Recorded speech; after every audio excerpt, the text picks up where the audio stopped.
The Excel file and the PowerPoint slides used for this lecture are available on my homepage under the CSE 2111 link, and they're also available on Carmen and Canvas, which is the learning management system used by OSU. Please follow along with the PowerPoint slides as I talk about each subject.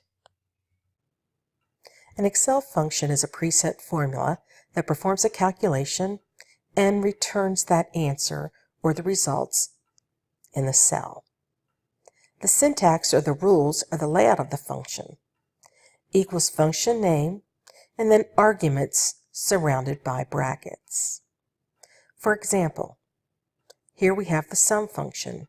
Equals sum, left parenthesis, number 1, comma number 2, comma, ellipsis. When you see ellipsis, that means you can have many more arguments. And if you look on the help screen in Excel, you'll see how many arguments you can use. Notice that each argument is separated by a comma, and if the argument is optional, it will be surrounded by brackets. You can use the function wizard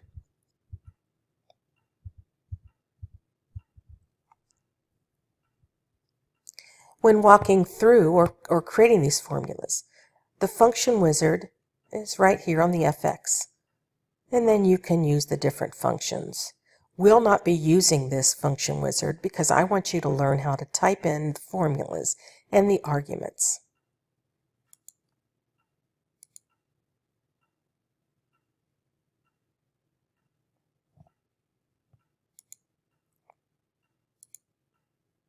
Here are some common functions and probably functions that you already know.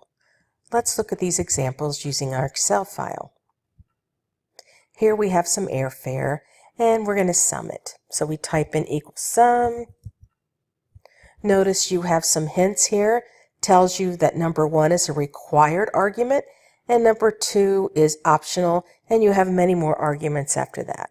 I'm going to use the sum function. I'm going to highlight these, left parenthesis, and hit the enter key.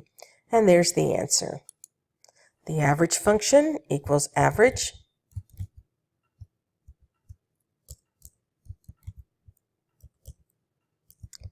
By the way, this function is not case sensitive, at least the function name.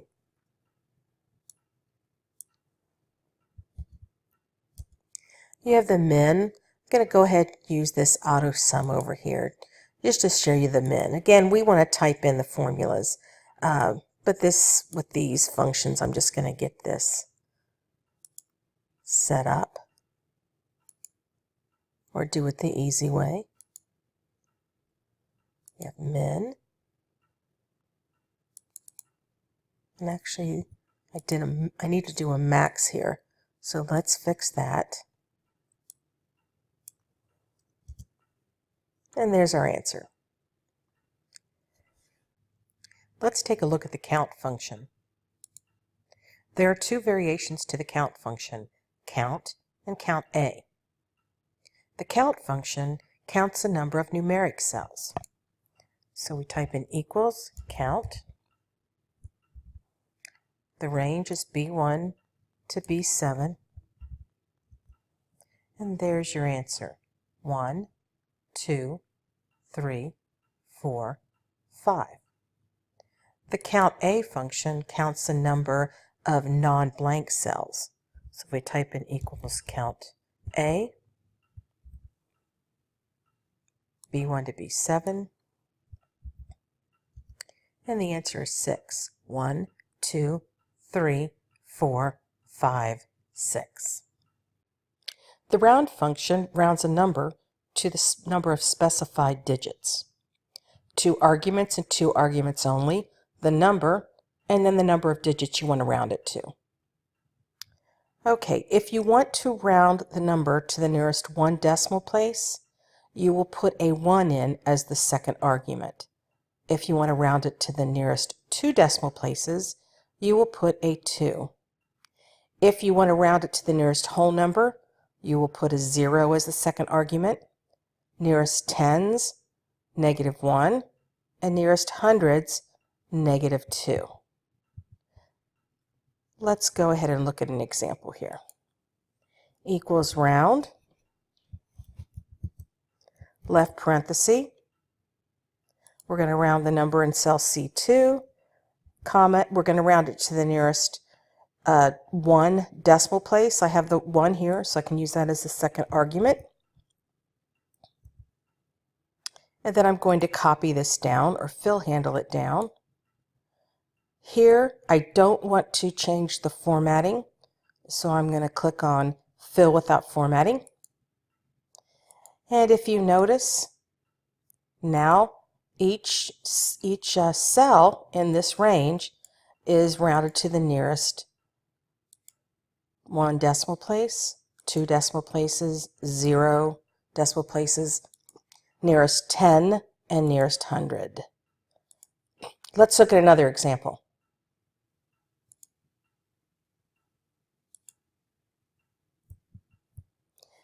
In cell C3, I've typed the average function, and I'm averaging cells B1, C1, B2, and C2. I want to average those numbers, but I also want to round them to the specified number of digits. So I'm going to use the round function first.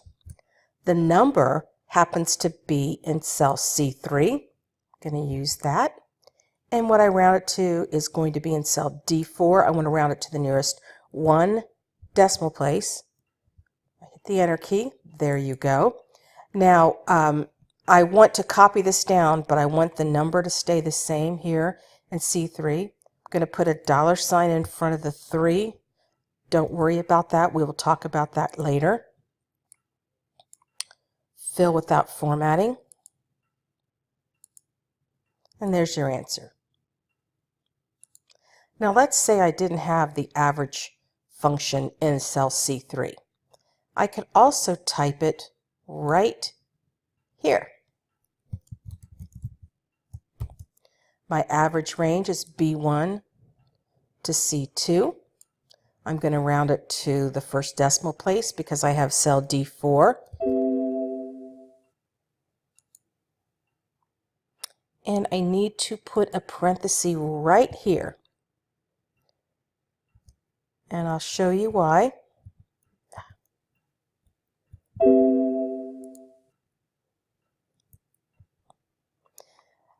Because the average function begins with the parenthesis and ends with the parenthesis. So the first argument to the round function is the average function. So I need to put the parentheses in the proper place. Now in this case, I'm averaging B1 to C2. So I need to have $signs in front of those numbers, and again, we will explain that more on another video. Copy it down and fill without formatting.